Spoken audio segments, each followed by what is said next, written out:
Welcome. I'm Ronnie Thwaites, and with me is the Honourable Pearnel Charles Sr. We're talking the affairs of the nation. We're uplifting education and the work in the diaspora of so many Jamaicans who contribute more than they are accounted for. This is what we do on the Bridge Nation. So welcome. We talk it straight to you. No slander, no gossip, just the facts and informed opinions.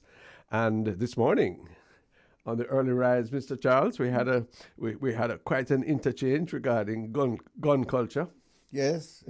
Uh-huh. And I have been tried to be rescued. 'Cause when I came down, I went to the post office. Two gentlemen walk across, look as if they were in sympathy with me. They said, "Boy, Ronnie back you up this morning. And Ronnie tie you up, but you get out." I don't think they're pacifists like me, but there we go. And we also shared views on the cancellation of some components of the primary exit profile. Yes.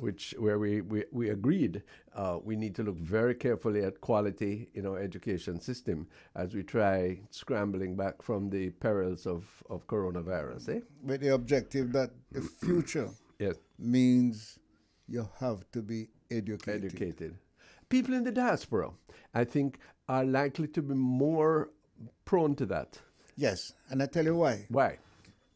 And I'm going to use the plural now. But you were there too. When we land in America, if you are a farm worker and you get a job on a construction site, you recognize that you have to go to school. And fortunately, in most of these states, there are evening and night schools. And if you are ambitious, and if you want to talk what the men on the job are talking about, you have to prepare yourself to understand and to participate. Can I give you a specific example?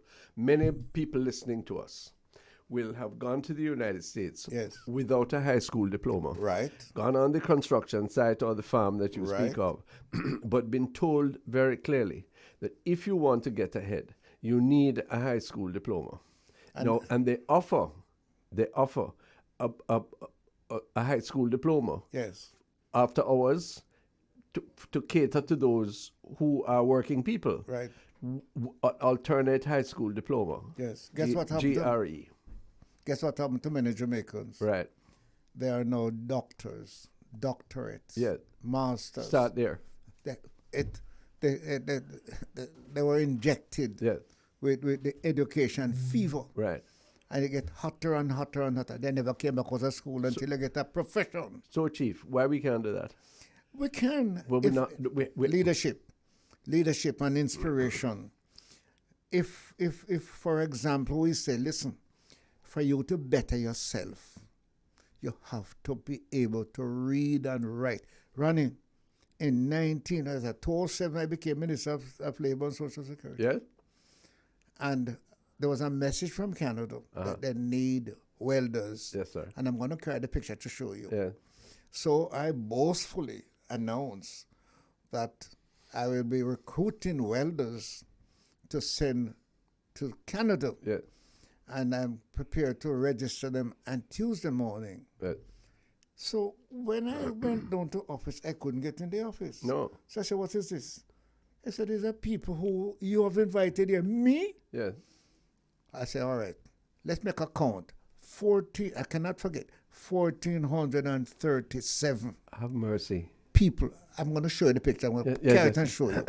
Right? People applying to go to. But you don't hear anything yet. Uh-oh.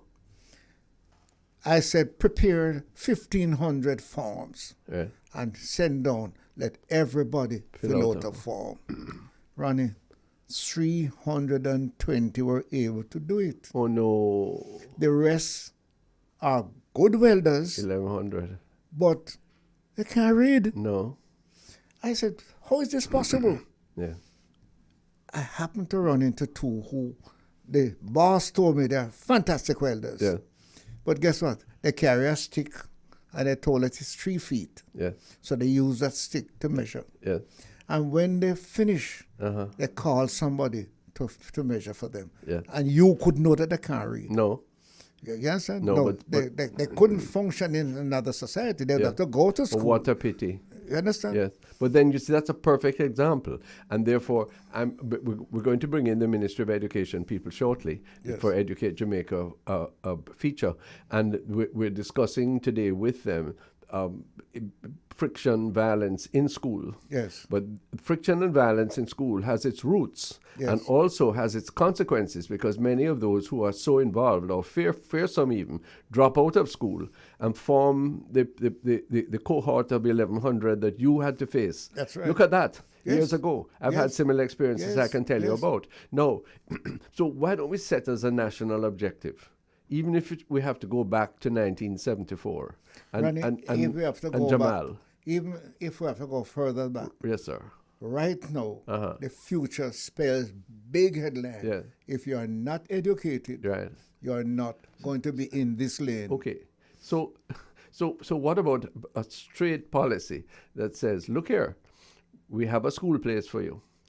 We are not going to graduate you unless you can achieve a standard in reading and writing, information technology, and you can at least show us that you intend to behave good. And further that, we set up night classes, day classes, any kind of classes. But before you go to night class or day class, isn't that an understanding? No, sir, it is not. Well, Ronnie, I have heard that people are standing in the line for graduation. Yes, sir. Who could not sign their names. Yes, I don't believe it. You please to believe it. I cannot believe it. I can tell you. Because guess what?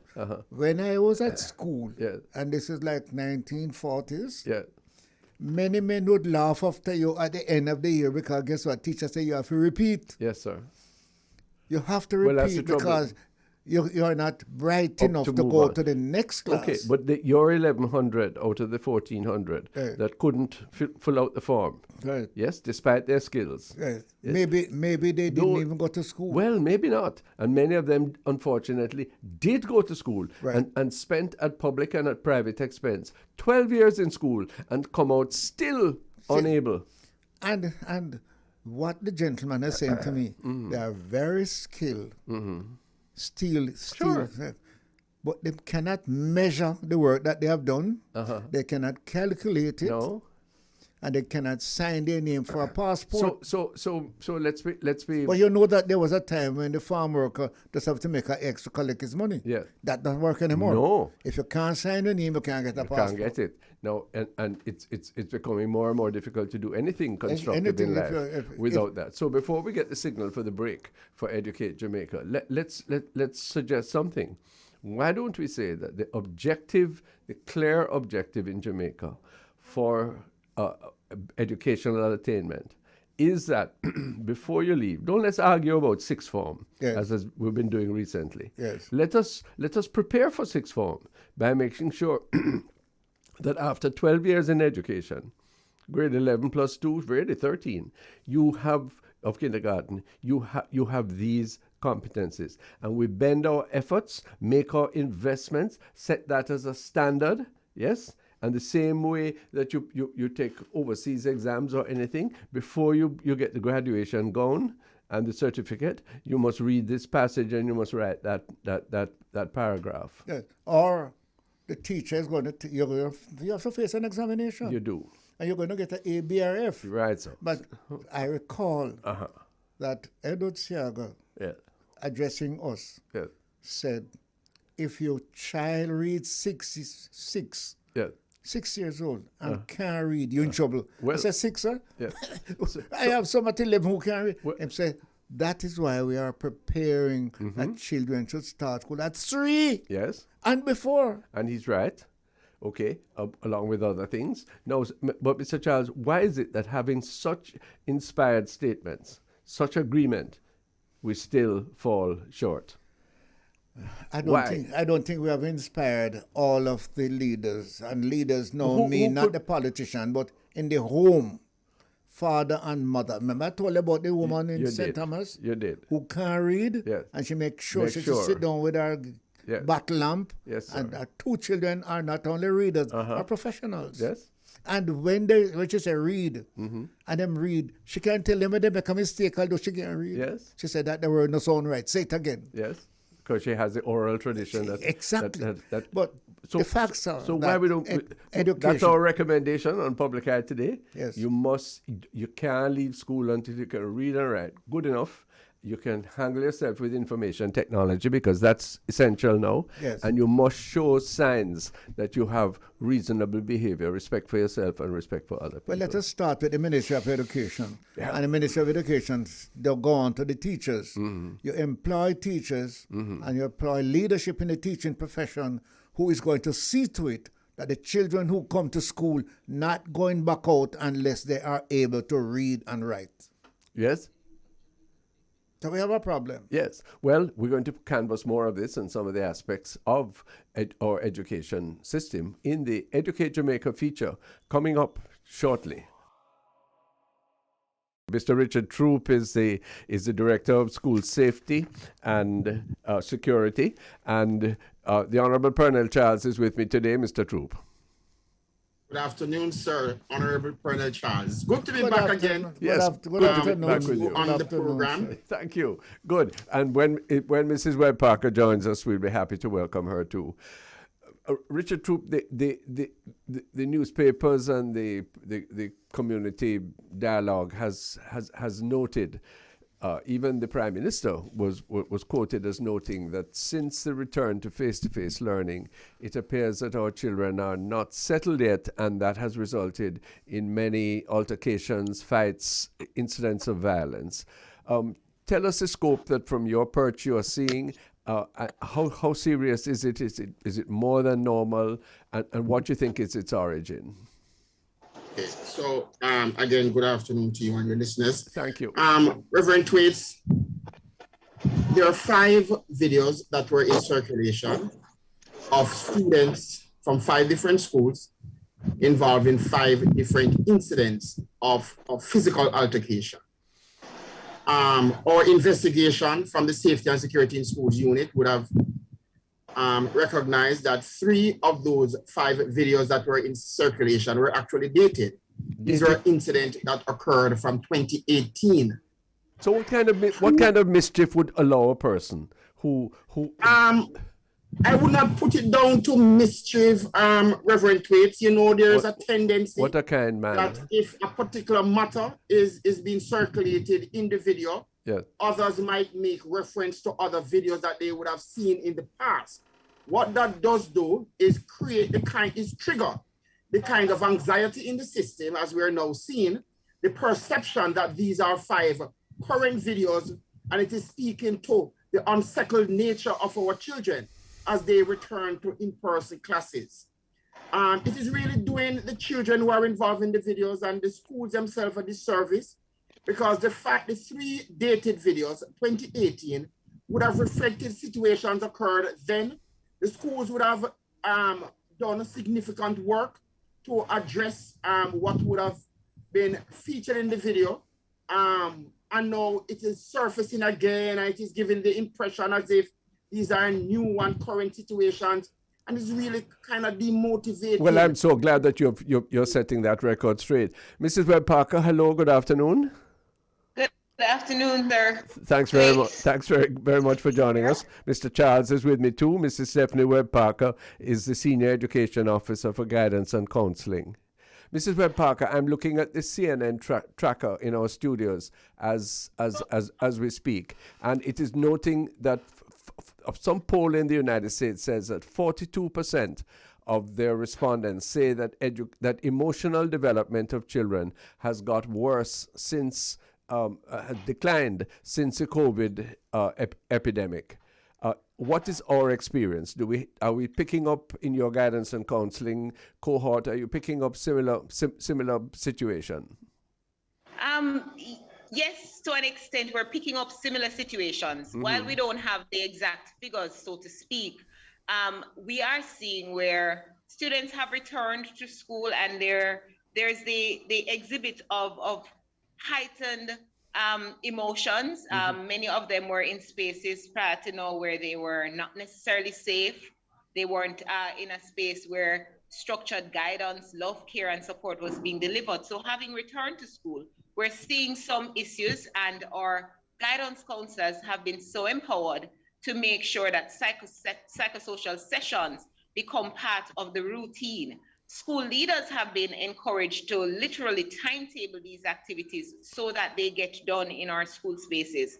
We find that where these sessions are being delivered, students as well as staff are given the opportunity to really talk about the issues that concern them and are better situated to manage the day ahead. So those realities are true to our spaces. In terms of numbers, we are still doing our counting. We're still doing a comparative analysis with pre-COVID as to what's happening now as we're in this time of pandemic. And especially as the students return to a space too that has new rules, new way of operating. We are still operating now with protocols that they never had to do in the past. So all of those things are being looked at. And our first line of defense, our first remedy is that of delivering psychosocial sessions and then making sure that all of our counselors are on point with delivering counseling where needed, either individually or in group.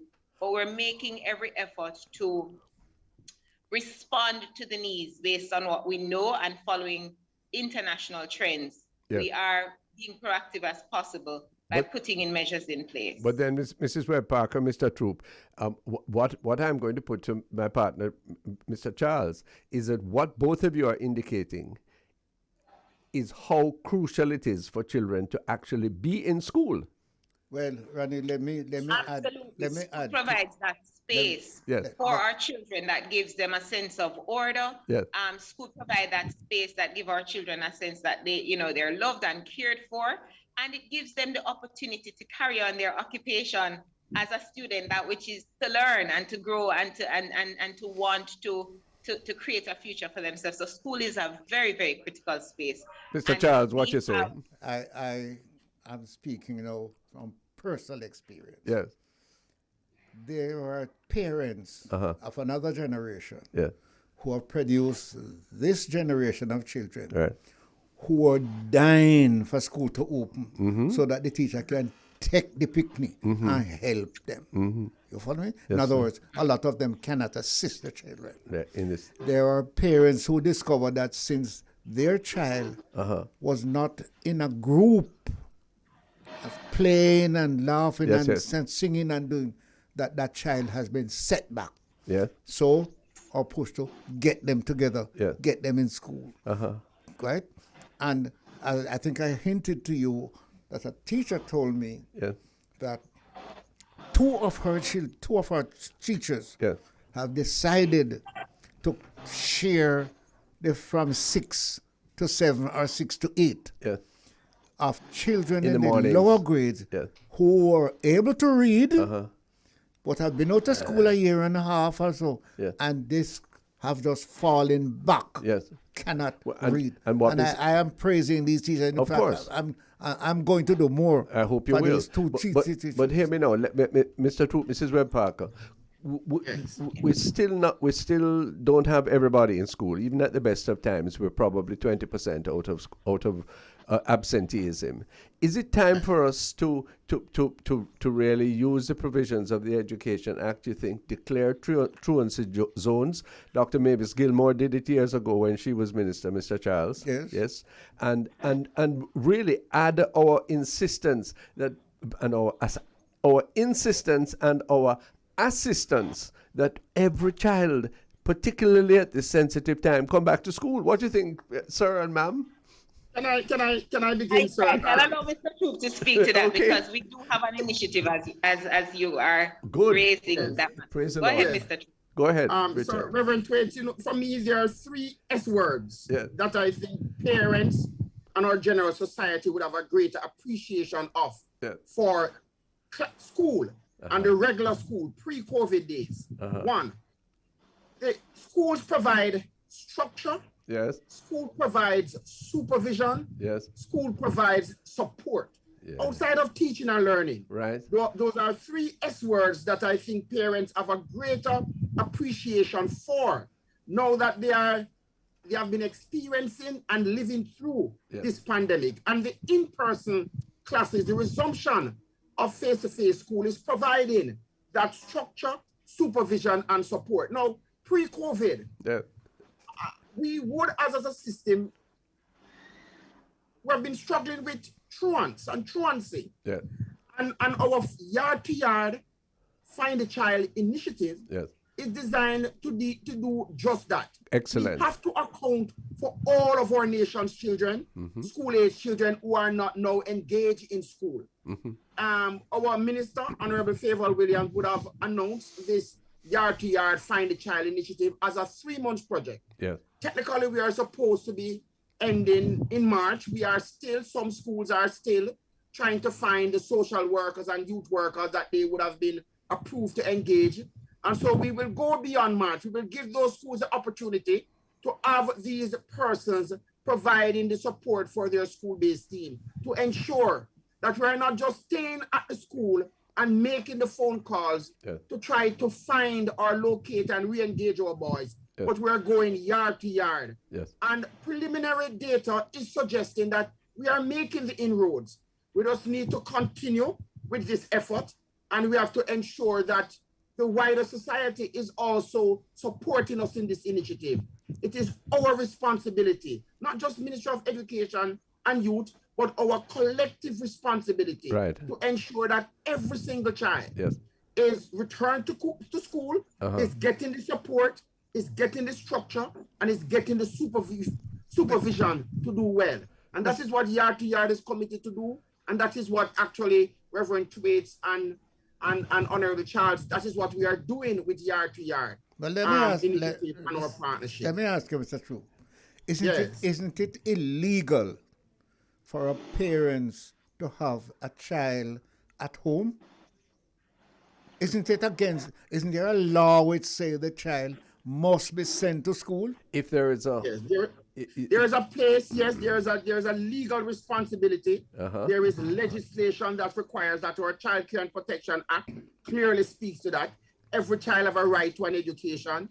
And when there is a breach, it is in breach of that right. But Sir Charles, we have not taken the position. But I don't hear anybody talking about this. Man say, why do you think we're doing it today, sir? Man say, well, me send me pick me a school if you want. Me never go to no school anyhow. The law, I don't know whether it was on a Norman Manley or who, or Buster Manty or who, that a child, by law, in fact, improvement has come along because this Ministry of Education with Mr. Troupe on them, we'll also send bus to pick you up. Well, we'll also give you food. Hold on, we'll give you path. We want to be clear on this. Give you clothes. No, let's make sure, Mrs. Webb Parker, in the initiative to get everybody in school, the guidance counselor has a special onus, doesn't he or she? Your traveling officers and parents would tend to respond to the guidance counselor's initiative more than almost anybody else. Would you say?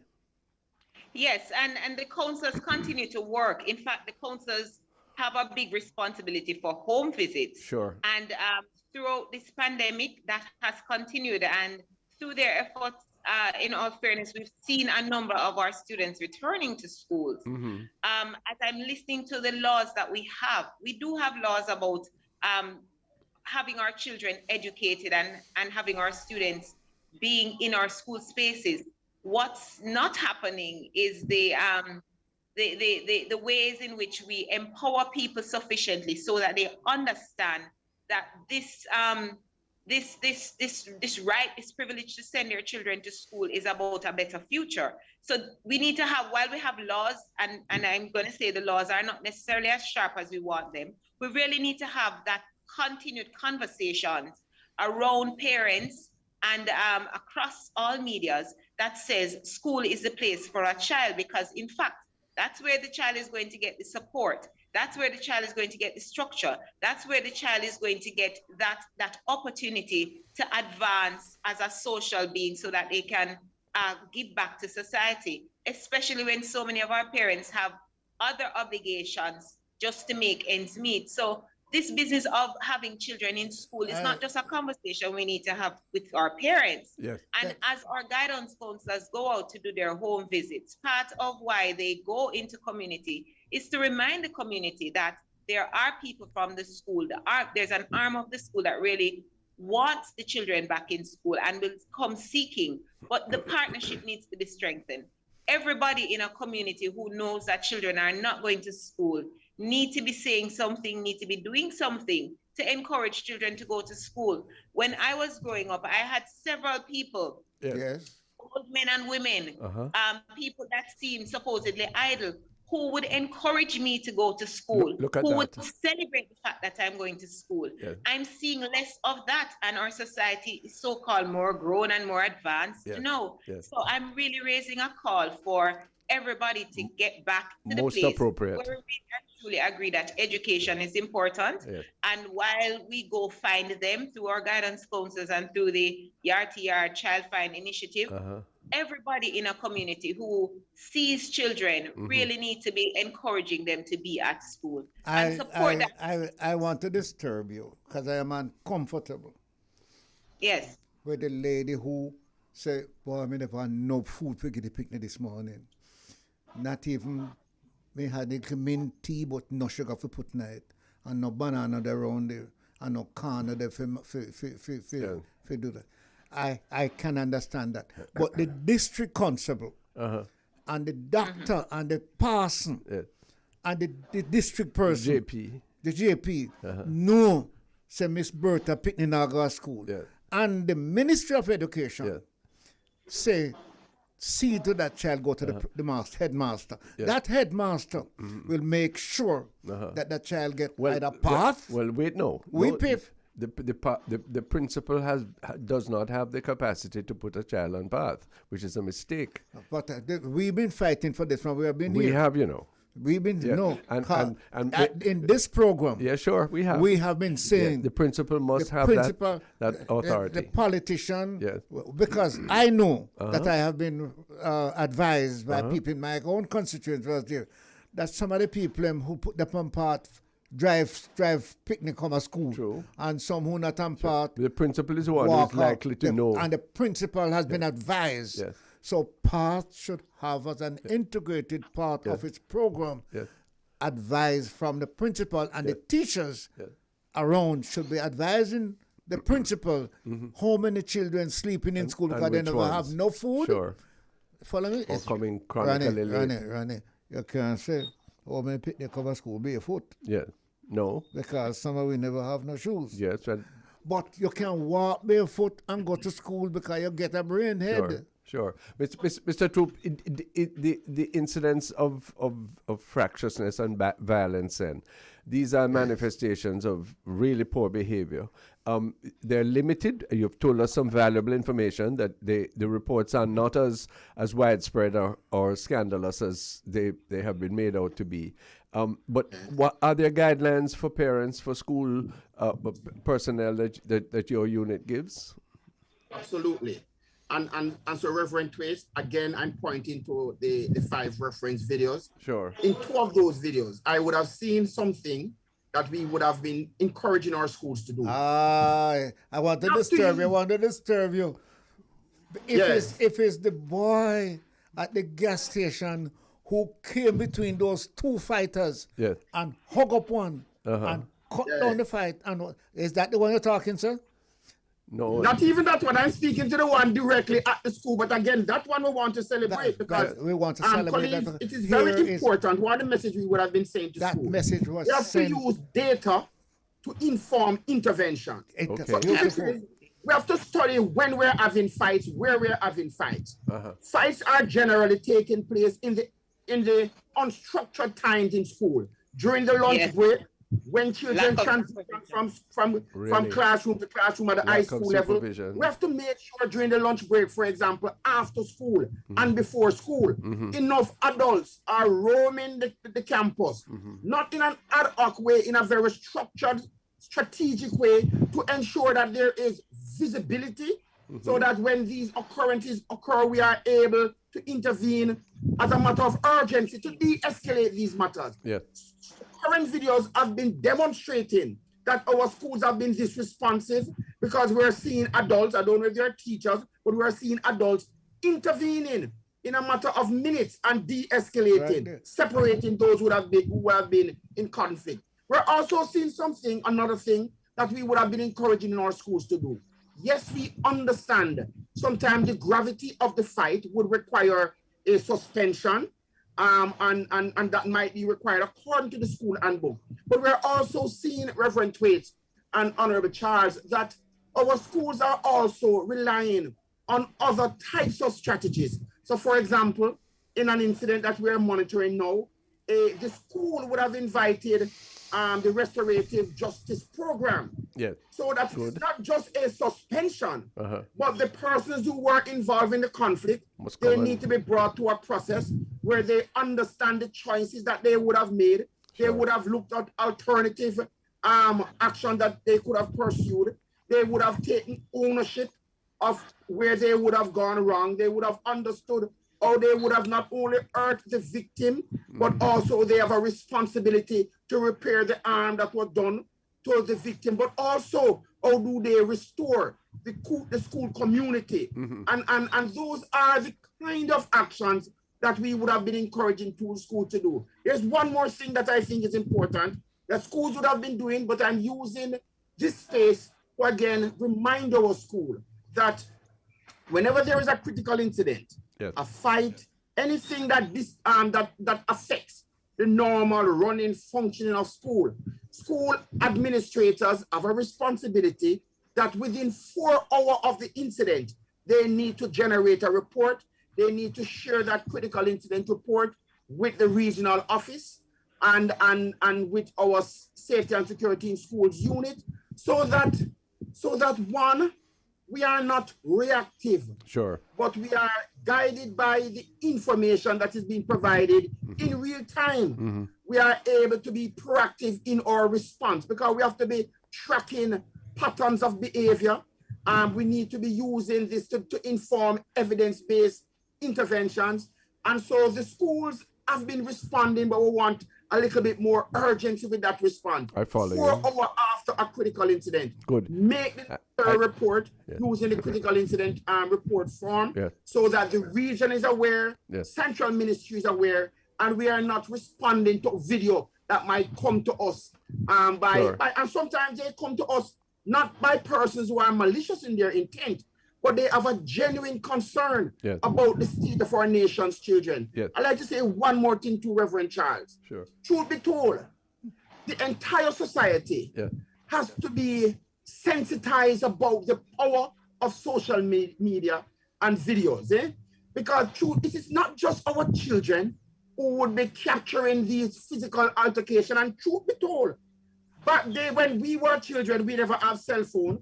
But there were children who were fighting. I'm not justifying fighting, but I'm saying the power of social media multiplies it. Is something that we have to bear in mind, and we have to say to ourselves, even as adults, how do we now become more sensitized to the harm that is done?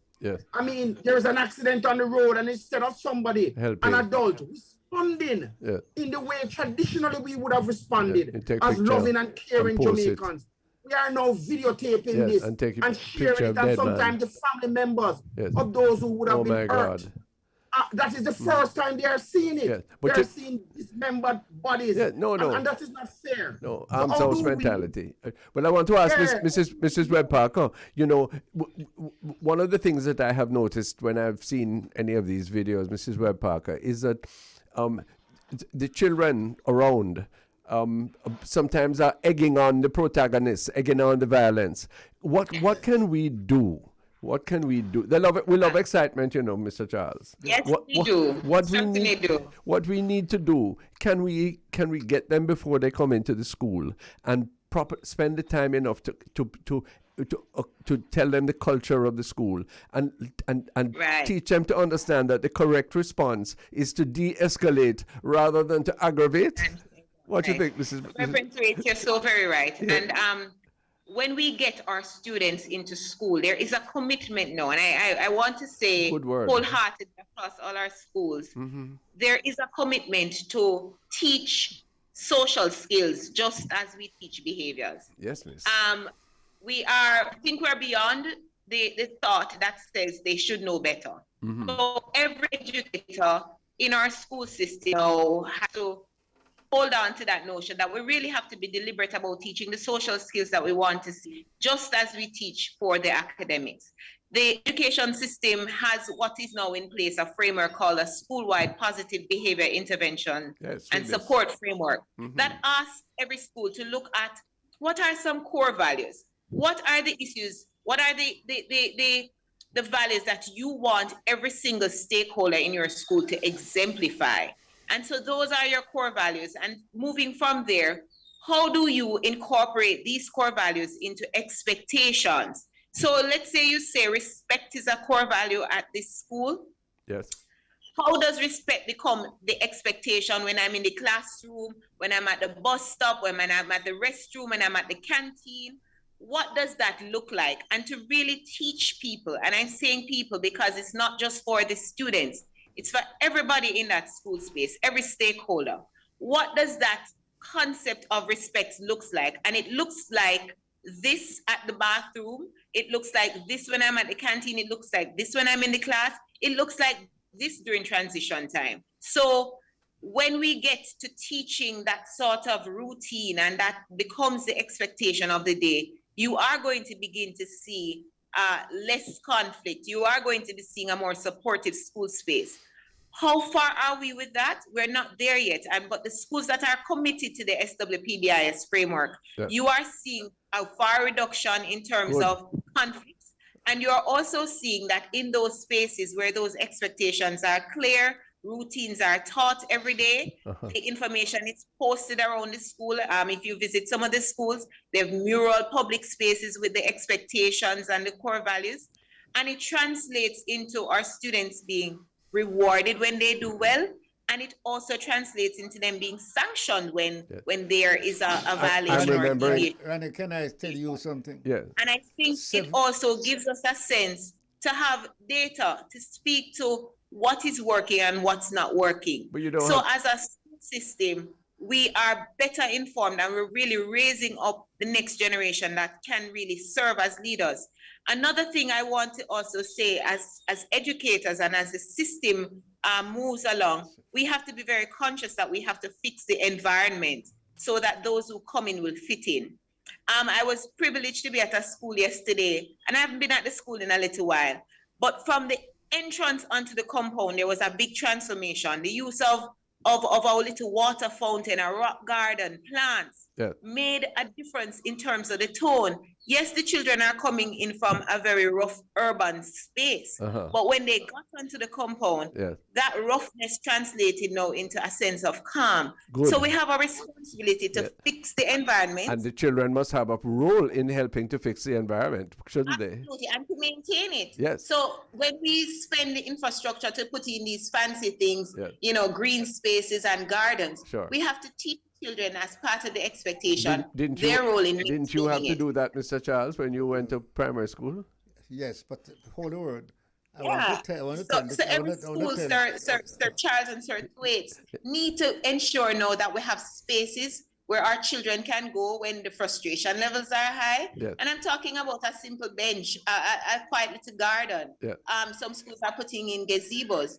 Even in our classroom spaces, the use of plants and an animal, a little pet in the classroom creates a different kind of a space. So if we really want to speak to the re-socialization of our children in particular, we really have to look at what are we doing for that physical environment.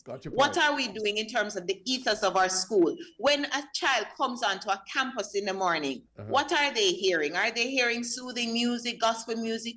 What's happening at transition time? What's happening what's happening on the iPad?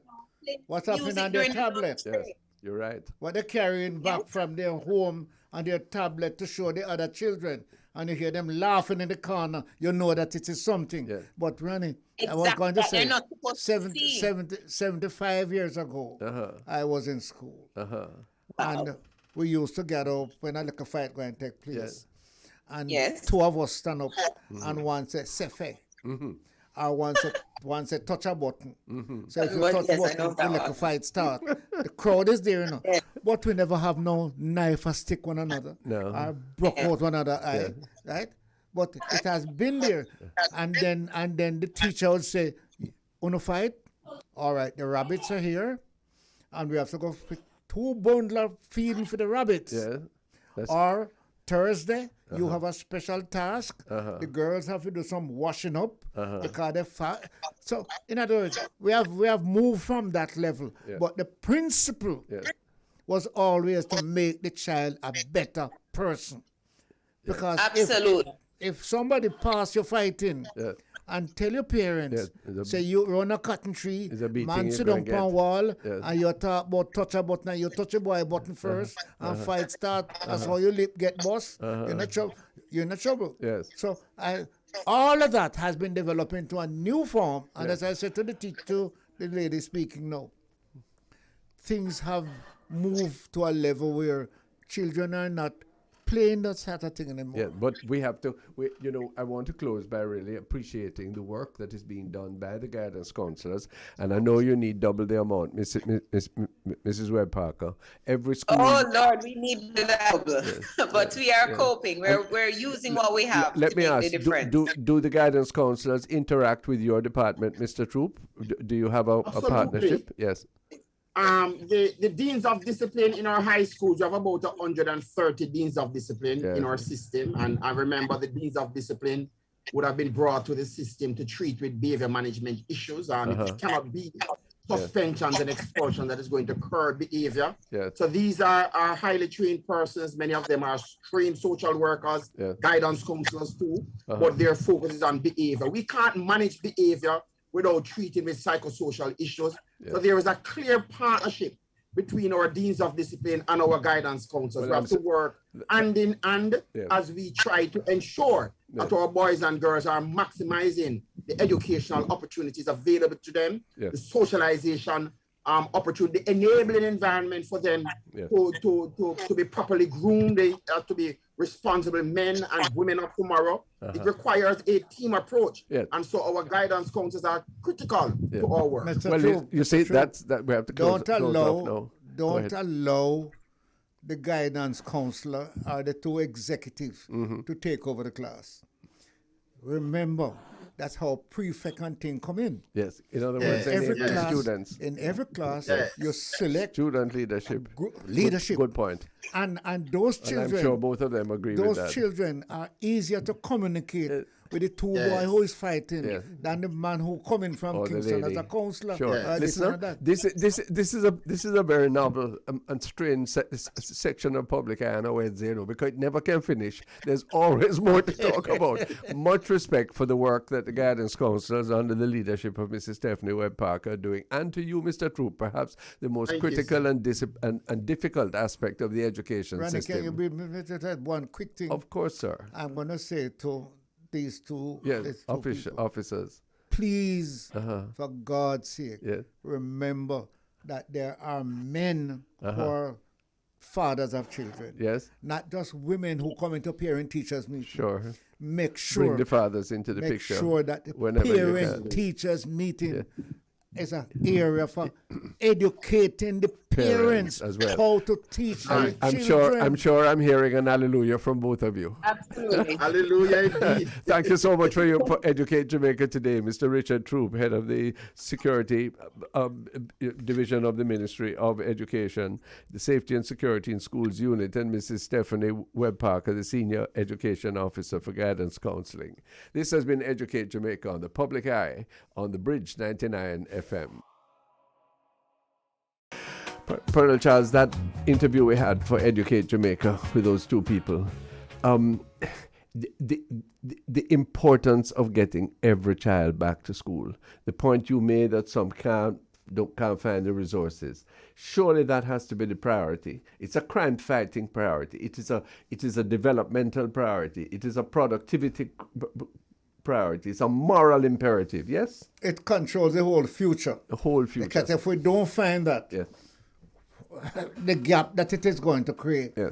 But there is something else that I really like to push forward. What? Again, we need to talk about community. Right. In the past, there were people in community who could talk to children. Yeah. People are telling us, boy, we can't talk to them, you know. No.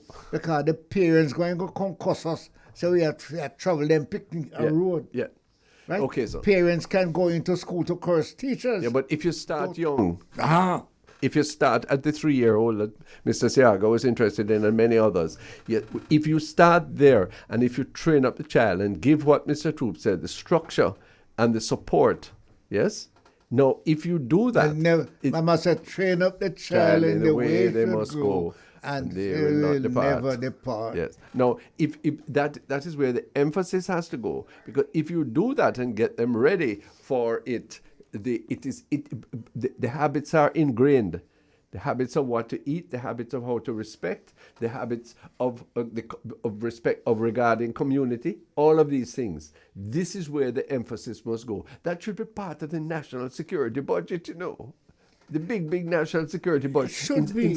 Instead of filling up the picnic minds with all kind of video game, with all kind, you have to do it all the more so because they are exposed when they are out of school to so much Babylon. Ronnie, they're smarter than we, you know. But of course. So when we think we give them a tablet that cannot be broken into. So they're not broken, they mash it in. And you don't see little boy and on the TV advertisement. Yeah. Say, want me take one more look. Yes. And say, no. I think it's an advertisement. That's good. No. But the one that is spinning on social media, which I spoke to them about, was where the two guys fight, knock down one of them in a gas station, and go outside. I think they must have planned this because that guy who does appear and put his arm around that other guy and settle him. But that is the way we must live. Yes. That is the way we in Jamaica, that's the Jamaican spirit. That is the best of our people. Beau-regard at Irie Jam in New York. Greetings and welcome to the public eye. Greetings, gentlemen. Good afternoon. How are you doing? We're doing fine, thanks. How you doing, my brother? I'm here, Sir Charles. How's everything going? Why, my mother say, me look well, but me smell in hell. I say, Miss Charles, what are you looking well? Why am I looking well, but me smell in hell? Oh, wow. Listen, you cannot get rural Santana out of this man, you know. You carry him and dress him up in all kind of places. And he still saw him go on. Beau-regard, we were talking about early childhood education and early socialization, you know. Mm-hmm. And we really want to use this time, among other things, to really say to parents, take an interest in your children, man. There are so many parents who form part of your community in the tri-state area, and they are there trying to make up 2 shillings, and the children are at home, you know.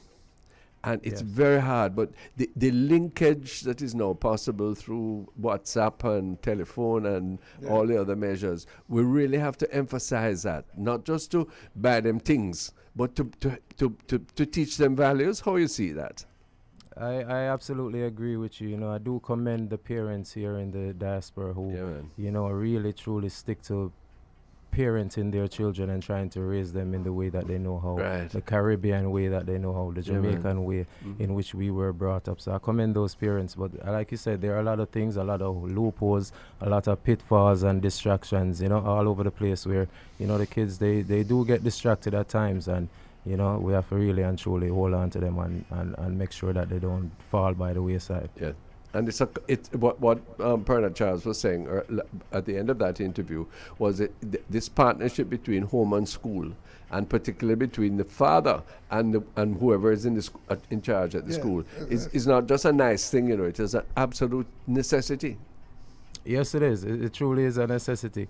I really and truly believe that parents should take as much time out of their schedule to make sure that they know what's going on at school with their kids once the kids go to school. Not just them come home and ask them if them do them homework. And not just to go to school and complain about teacher and say, Mark, me know where you live. And still go to school to face it with the teacher, say, hey, so you're talking tough to me, Pitney. But could I say something?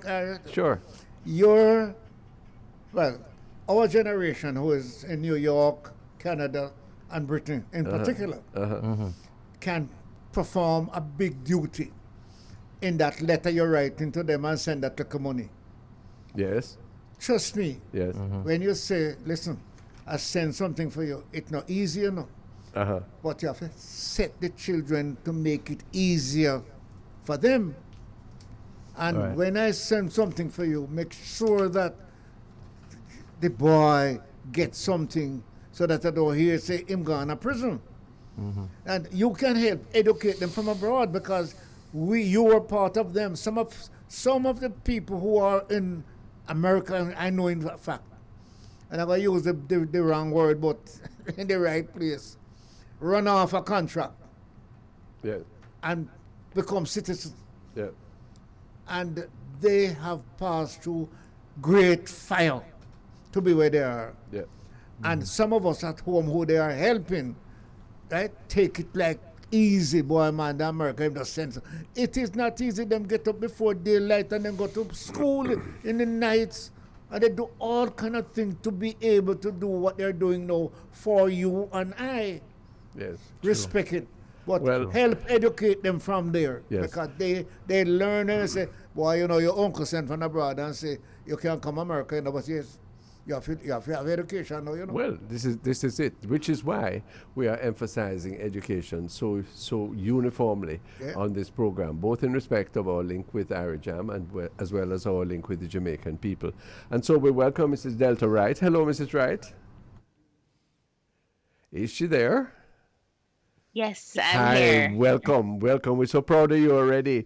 May I introduce you to the Honorable Pearnel Charles? Oh, thank you. Hi. Okay, Wright, thank you very much. Tell us your story. You work at the Montego Bay Community College, but you're pursuing a degree in environmental engineering in England. Tell me that story. How you come to this? We're proud of you. You know, look how you've gone abroad and you soon come back and you're doing great things in STEM education. My goodness, tell us how. All right. Great. I don't really know where to start, but maybe at the beginning. So I started in STEM education because I was inspired by my mom. She actually encouraged me to go into that field. STEM is science, technology, engineering, and math. Okay. Yes. She encouraged me to become a science educator because at the juncture of my life after leaving Montego Bay High School for Girls, I had no idea what I wanted to do, which career field I wanted to pursue. So she suggested science education. Your mother suggested science education. That itself is worthy of pause, you know, Delta, because many mothers would have said, no, you'll never be rich. You can't earn your living being a teacher. But here is it. Your mother is encouraging you to be a science teacher. And we had to add, Ronnie, all those subjects would have considered masculine subjects. Yes. To tell a girl that she's to go into that. Important point. Right? Yes. You know, should feel more that English is for girl and maths is for boy. Okay. Science is, you understand, chemistry. Breaking down that. So great mother. Tell me, Miss Wright, that on that inspiration, where did you go? Did you go to Teachers College or you went to university where? I actually went to the University of Technology, Jamaica. What a mercy lady. I chose UTech because they were actually offering a double major science education degree. So technically I did 3 degrees in one. So my degree is multifaceted in that I did a dual concentration in biology and chemistry, and I also have the teaching component as well.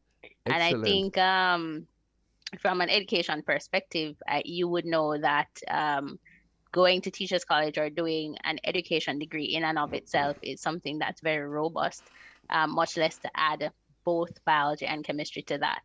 Yeah, but I'm an evangelist. We all must be, because look at what you're telling is available to Jamaican students, Pearnel. Yes. Miss Wright could have taken her biology concentration and gone into some other profession. Yes. Equally so, her chemistry concentration and her teaching concentration, she could have gone into any other field. Mm-hmm. So there is a University of Technology offering a very, very complex and very, very valuable set of majors, all in one, Miss Wright? Yes, all in one. Yes. And I appreciate it because at the time they were the only university that was offering that. And I Yes. also wanted to get into teaching at the secondary and tertiary levels Right. and not just at the primary education.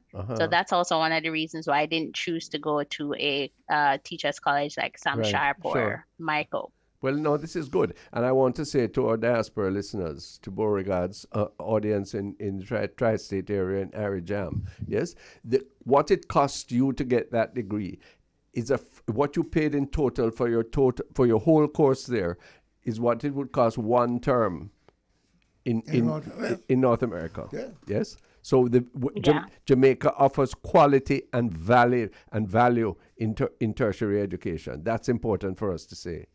So you did that. Yes, What next? I do. After that, I actually got a job even before graduating UTech. So I worked at, and in fact, I think as one of my colleagues would say it, I was blessed with teaching boys. So I started teaching at St. George's College, and then I moved to Cornwall College. Oh, what a move. And St. was my blessing with working with boys. Cornwall College beat St. George's in the schools challenge quiz last night. That's good. Well, I'm happy for them. I congratulate Cornwall College, but I'm a Georgian, you know. Oh, really? So you have to share between your two places of work here. Yes, all the time. If it's not in football, it's in schools challenge quiz, or it's in some other field that both institutions are excelling in. Indeed. But so George's I and love then my Cornwall. students, and they inspire me all the time. So you didn't run away from teaching boys. You didn't find them fractious and bad behavior and disrespectful. I found that it was sort of my duty to educate these young men and teach them how to treat women. And I think this even came out in the Jamaican society recently, from a political standpoint and even a social standpoint, where we found that a lot of domestic violence was happening. And there was information in the news that we need to now teach our young men how to treat women, but equally so we need to treat our women how to teach our women how to treat young men, so that both of them know how to treat each other. Hold on, so I found it to be sort of my duty to help to mold these young men into the type of gentlemen that I'd want my daughter to engage with. Yes. Well, when we come back from the show, and just before you pursue, yes, we discussed this already, and I cried tears when we cannot point to what inspired this lady. When we come back from the break. Exactly. We're going to find that out. And the school are talking about the technology. Yes, and we're going to find out, too, why it is that it becomes such a necessity to teach what should be basic things known precepted in the family of how to respect the people of the opposite gender. Miss Delta Wright is our guest today. She spans the diaspora and teaching in Jamaica. Delta Wright, tell me, the boys now, did they take to the STEM subjects? Were they listening to you? Did they? What's your appraisal of your teaching time that you've told us of so far? Well, let me put it into perspective for you. Lord help us. Okay, are you there? Yes, I'm still here. Okay, are you hearing go me ahead. without the feedback now? Yes.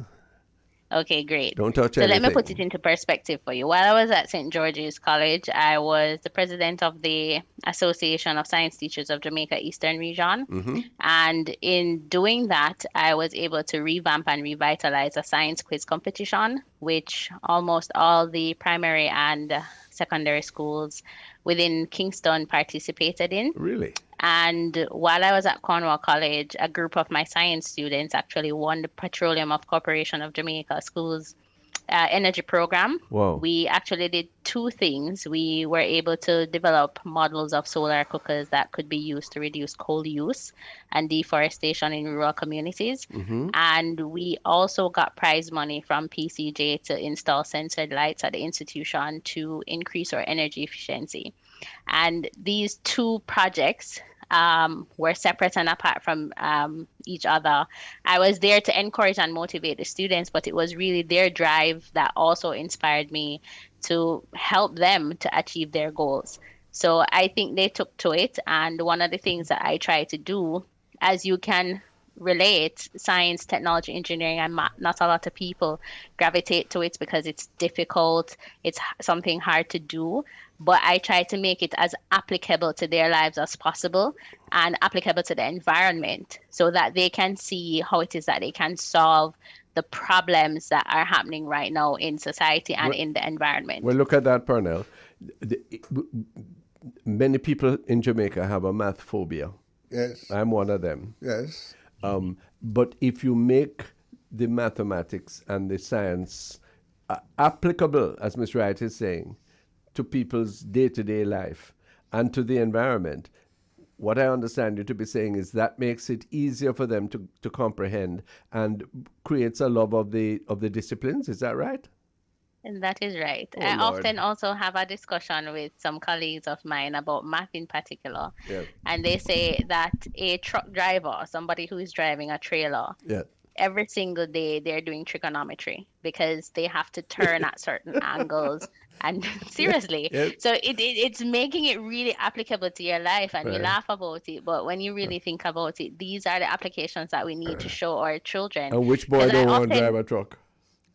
And I often get this question, Miss, how is this relevant to what I'm going to be doing? Yes. All of them think, okay, when I grow up, I'm just going to be paying bills and earning money. But part of paying bills and earning money is budgeting and knowing how much you can spend in this area or not this area. Of course. So it's really, and the compound effect and everything. So it really does have application in it. And it's just being able to vocalize that to them and allow them to understand that for them to develop an interest. Wow. Well, the thing about the truck. Yes. Have you ever watched a young man or a man putting a 22-wheel trailer into a gate? A narrow place. And there are 6 inches on each side. Yeah. Now, I don't know what kind of maths. Well, he's so far away. And he's putting it that the tail going and then him straighten it. Yes. But and if you derive the maths from that, then you understand what the beauty and the power of the science is. Some of them are able to do that, and they don't understand that they're doing trigonometry. Indeed, they wish. Delta, right? So after your spell in teaching, you wanted to go further, gather a scholarship winner. Yes. So after Cornwall College, I moved to Montego Bay Community College in 2019. And then we know that the pandemic hit. So that really shook up everything in terms of my trajectory, my plans. But what it also did, it introduced me to research. And I really have to thank my mentors, Dr. Carol Marie Webster, who is an academic at Emerson College in Boston, Dr. Madden, Dr. Maureen Nelson, both persons from Mobay-Comsey who really motivated me and introduced me to this world of research. And so while at Mobay-Comsey during the pandemic, I embarked on a research project to look at the effect that the pandemic and online education had on STEM students there. And I'm currently in the process of actually writing a research paper for submission to a journal about the effects of that. But while I was doing that project, I realized that research is something that I actually love. And it's something that I want to do. And it's something that I want to do not just from an academic space, but to help Jamaica to derive policy, not just from arbitrary numbers, but from actual real scientific data. And so the only way I could do that is to further my education. And the first step in doing that is to actually obtain a master's degree. So from charting that path, I started, my journey on looking for scholarships for master's degrees because I couldn't afford it out of pocket. And that's when I found the British Council Women in STEM Scholarship. I applied. And a few months later, I got an email saying, congratulations. Oh, now, boy. I was very, very it was surreal to me.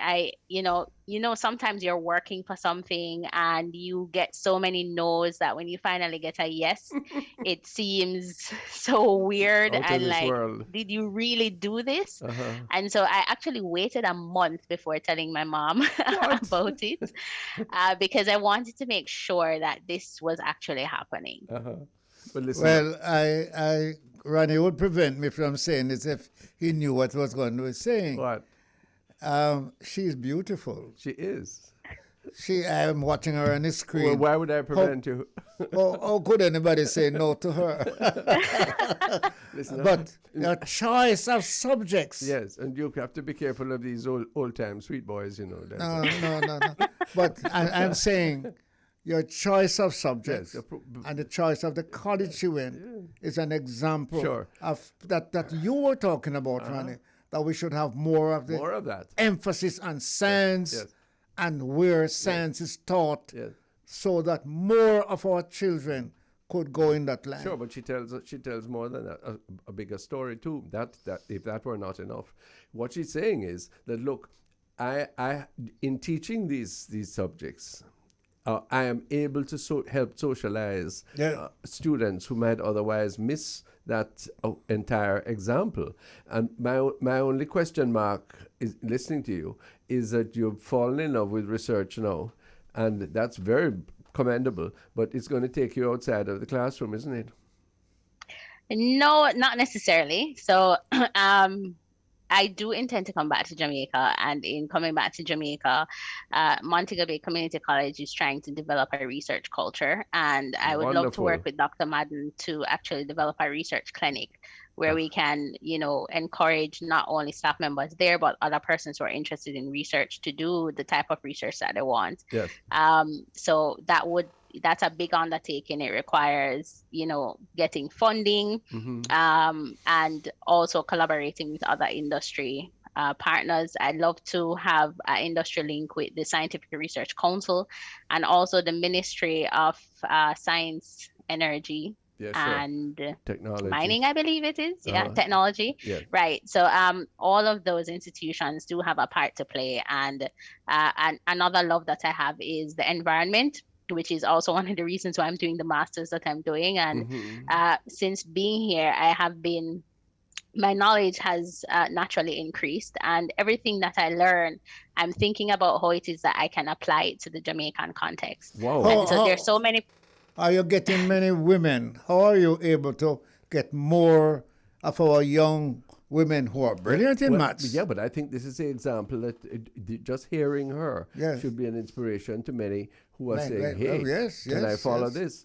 Yes. And how do you find the English education system? Is it geared to the kind of transference that you want to make of your learning to the local scene? Yes, it is.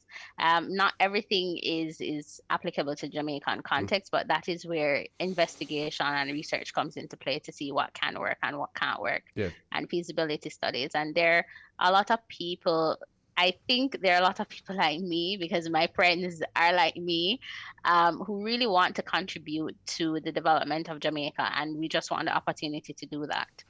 I gather that you in fact are doing that not only through your professional engagement, but beyond that you have a strong social presence. Is that right? Yes, I would like to believe so. Why is that, and in what way? I think going back to, the Honorable Pearnel Charles asked how it is that I plan to engage women. Yes. So one of the platforms is this, talking about my experience, and also showcasing the experience that I've had before through social media, Instagram, Facebook, working with institutions like the British Council with my university to kind of get the word out there, which these are things that I am doing currently. So it's really just about talking about and showing how STEM is beneficial and also fulfilling. And it also depends on the person's interest, but definitely I think that's the way to go, just to share my story and to continue to do the work that I've been doing. Yes. And Ronnie, it is hard work. And from all that she's presenting to us indicates to us that she's a very hard-working person. Yeah. And if she can attract some of our Jamaican, some more of our Jamaican, not just women, because men should be challenged that a woman like this is able to be talking about what we would call masculine subjects, chemistry, physics, biology. I have the hard question now to take from you, from what you've just said. Delta Wright, if you stayed in England, you could get a big job as a research fellow somewhere. You could earn a whole heap of British pounds, which change out good in Jamaica. You're coming home, Mama, or you're going to stay there? I'm coming home. Bless your heart. There's no better place to be than home. No, this completes the circle of virtue, Mr. Charles. No, but I should tell her that, Ronnie, you came home. Yeah, so did you. Exactly. Yeah. And I never ever sorry that I gave up the luxury and came home because just the atmosphere, just the family relationship. Sure. Not just the white sand and beach, right? But sometimes the pato we have to talk, brethren. You see it there? Yeah. But Delta Wright, we wish you very well. We hope that you will be able to be strong in completing your work, and that you will help to imbue a culture of research and influence in science and technology education in Jamaica. Wish you very well. I look forward to you when you come back. Tell us more stories.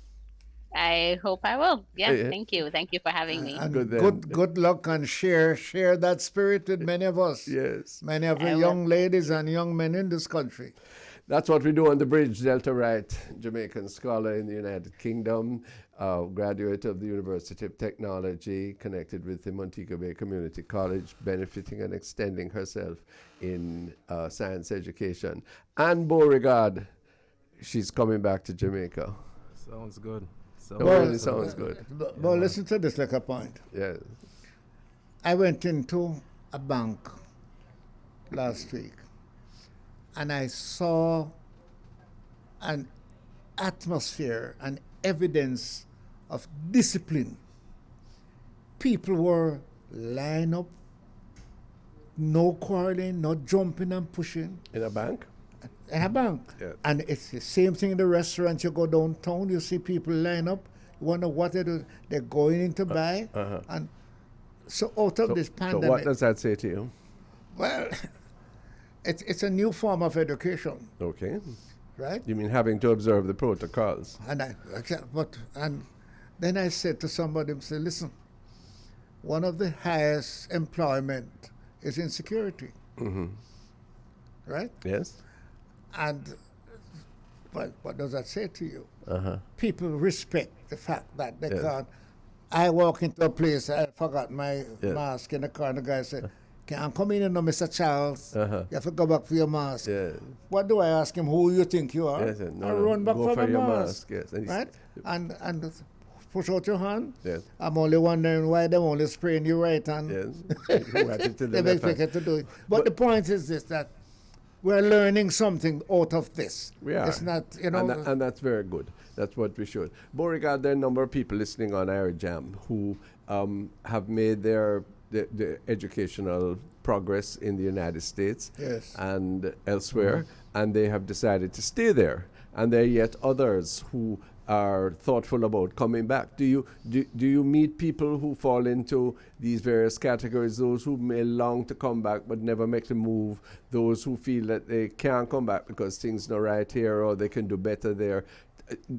Tell me some stories of Well, it's both.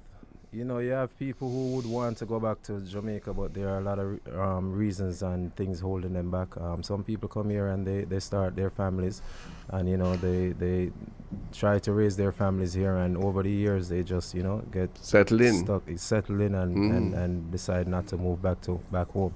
But then there are people who really and truly want to go back home, and then they're thinking of the way Jamaica is right now, and they're wondering if that would be a good choice for them. In terms of going back home, how safe and secure they would be in their homeland. Those are some of the things that people think about and worry about. It's a question, though, is it not, of them setting priorities, and it's a question of us in Jamaica creating as hospitable an environment as possible. Could I add to that, Ronnie? Yes. There are many of our brothers and sisters listening to us now abroad who wanted to come back to Jamaica, who made arrangement to come back to Jamaica, and their own relatives and families and friends, right, has made it so hard for them that they can't come back. Yes. Right? They send them build a house, and they build it in their name. Yes. They buy land in their name. Right? So some of them would really like to come back, but we, make it difficult. family out here, make it difficult for them after they have sacrificed so much. Yeah. And I hear So all of them say, "A true Mr. Charles," because them do this and then do that to me. I mean, no one ever hear about them again. But wait a minute now. While that is happening, I used to remember many years ago, I think it was in the 1980s, I remember one of the former permanent secretaries, Mr. Don Bryce, an excellent gentleman. Yes. He had a role, among others, but I remember his name, in facilitating people from the diaspora coming home. Yes. Yes, getting their car in, their goods in Beau-regard. Yes, without whole heap of hassle and without whole heap of money payment and pop off and so on. Are we doing that still? Or you dep on your own if you want to come? No, I think things have been modernized away because you can even check it out it's like you can check out here and then you go up and just go through because it's check here, check there. Technology has gone. Well, I hope that is really the case, But we have to accept another kind of relationship, which we can discuss when we come back from this break. The person, Beau-regard, who lives in two places. Right. Yes, you are in fact able with modern technology now and with the ease of travel to be present in both places with a reasonable division of time and labor and resources. You can say have breakfast in Jamaica and have lunch in New York. It's possible. There's more on the public eye as we discuss the genius of the Jamaican in the diaspora and at home. Stay tuned.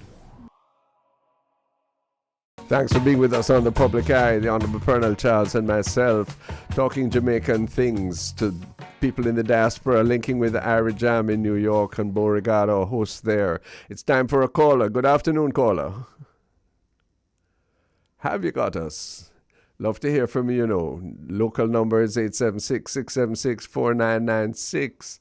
When I have the U.S. number, I'll be glad to give it to you. It's probably here, but I'm just not focusing into it.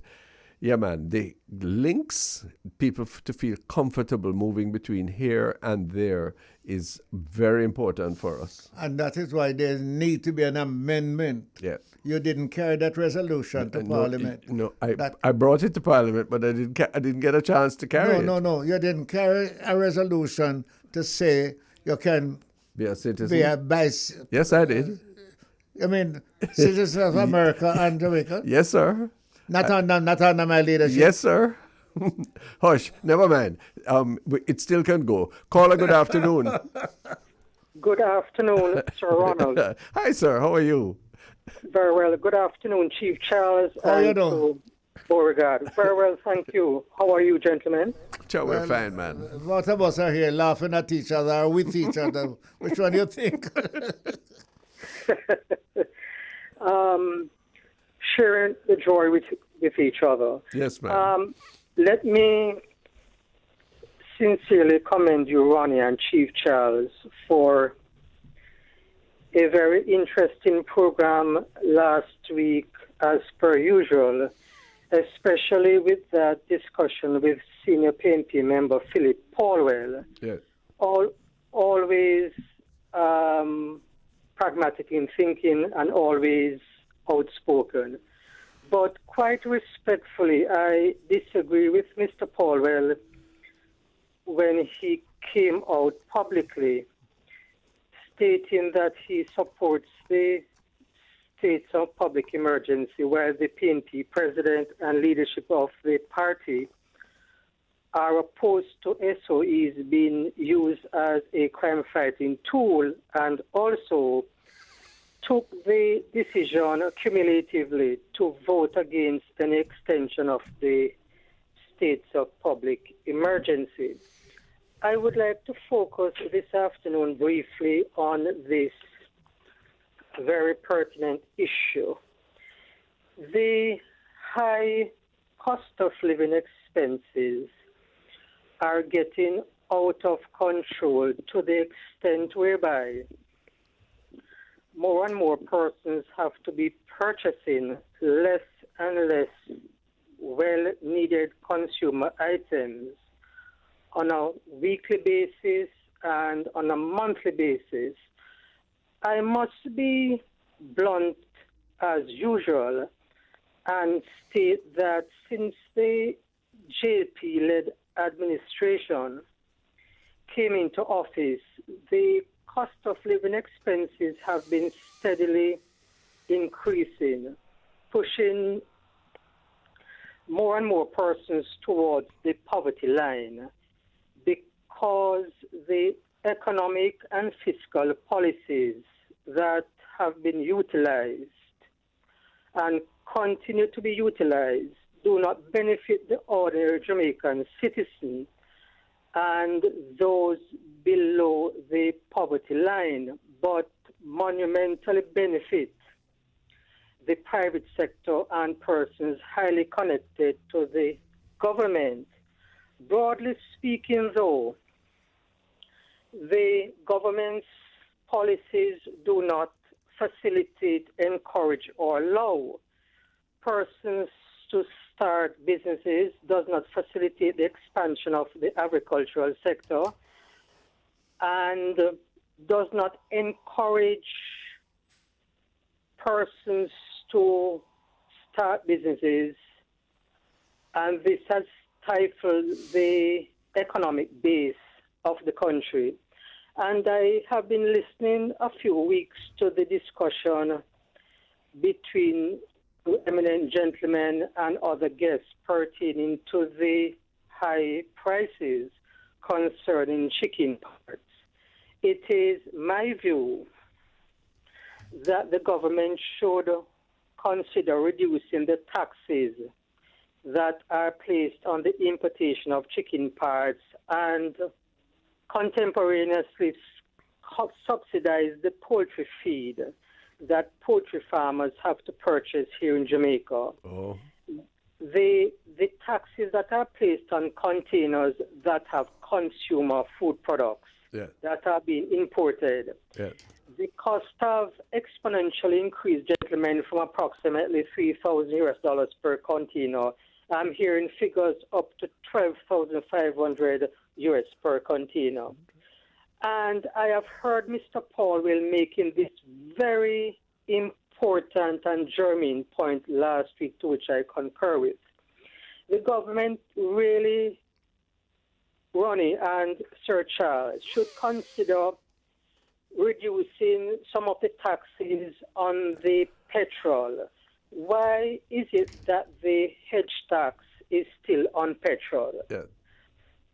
Well, listen. Let me. Pearnel, hold on a sec. You're gonna reply, and we're gonna do it briefly. We have a caller coming in from the U.S. that we need to take before the time. Right. This caller will excuse us for hearing him today and not going into detail. Yes. But react quickly for me. But quickly, let me say that I am sure that you are not going to be pleased when I tell you that what is happening in Jamaica is worldwide. The United States is having an inflation rate the highest in 40 years. Several of their big stores have closed. Now you say, that's for the United States, but we're talking about Jamaica. Well, the truth is this. Things are rough in Jamaica. If you're going to reduce taxation, you have to look at what was taxes being used as. Mm-hmm. So you're going to shift it from one to the other, or you're going to reduce police, teachers, civil servants, politicians, all who are being paid from it, fix up every night. You see the quarrel, road don't fix, hold on, sir. hospital won't this. We put ourselves under special time, but 1/3 of this budget is to pay back debt, want to pay back debt. Yes, sir. And do we have to do that quite so much now? But there's a large portion that is social. Yeah. A large portion that is for the children, for those who are out of work, but and for those who are. But that's the question is we all agree that is helpful but not enough. Caller, we note carefully what you're saying. Beginning a response. Let's continue this another time. Thanks for your understanding. Thank you so much, gentlemen. All the best to you and your listeners. 8 minutes before 2 o'clock. Caller, good afternoon. Yes, hi, how are you? I'm well, and thank you so much for calling. Pearnel and I are listening. Okay, I am one of those. I'm touching on the subject that you say we want to come back home, and because of certain things we can't come back home. Yeah. Those are my thing. You know what I mean? I'm one of the Jamaican citizens. I am one of the Jamaican citizens that been here since 1971. I came here when I was 11, and I've been down there. I mean, you know, but I'm saying is that I am afraid to come home. I mean, I have family there. Mm-hmm. I have my father, my grandmother died. It's just my mother's side is here. And I have it's 8 of us and 1 died, so it's like 6 of them down there. Yeah, but the thing is that the killing, we are scared. We are so scared. Yeah. I was going to buy a house in Jamaica, and I said, no, I bought one in Georgia instead. Oh, Lord. Because I'm scared to live it. I feel to myself, if I come to live in Jamaica, I have to have a license, have a gun. That's just the mentality it gives me. And I don't want to live like that. Mm-mm. You know, I know people that comes there and lose their life. Yes. They never came back. Yes. It's terrible. It's terrible. And I'm speaking for a lot of people that I know. You understand? Yeah. We are scared. And for one thing, the people that comes down there on summertime and vacation time, they're getting scared too.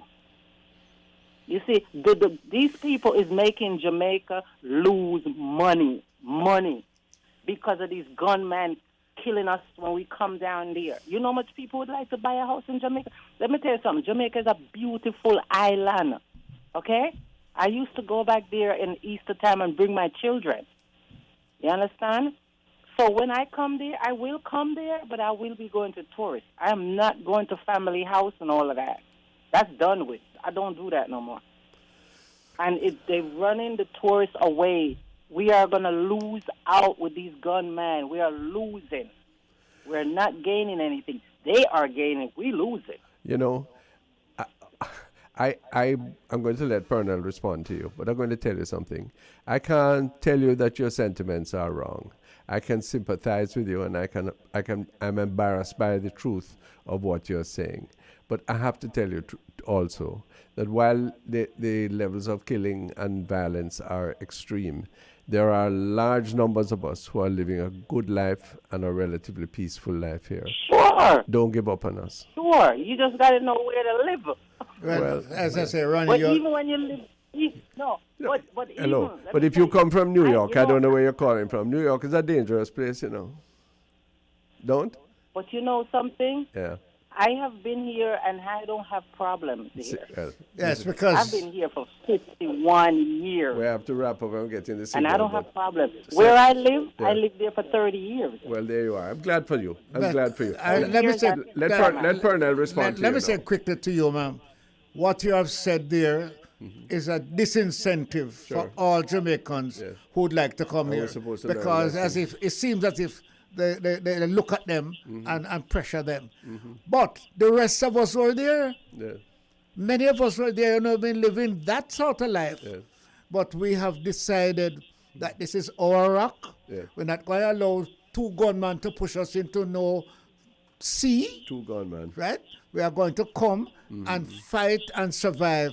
So I understand not all of us have that thing. We have to apologize. Okay. We have to apologize, but we have to say to you, You have to come and stand up with us against those, because good people are here. Caller, thank you for the word today. Yes, I wish we had more time. Yes. Stay in tune with us on the bridge. Yes. Stay in tune with the public eye. We look forward to hearing from you again. Beau-regard, so happy for the linkage today.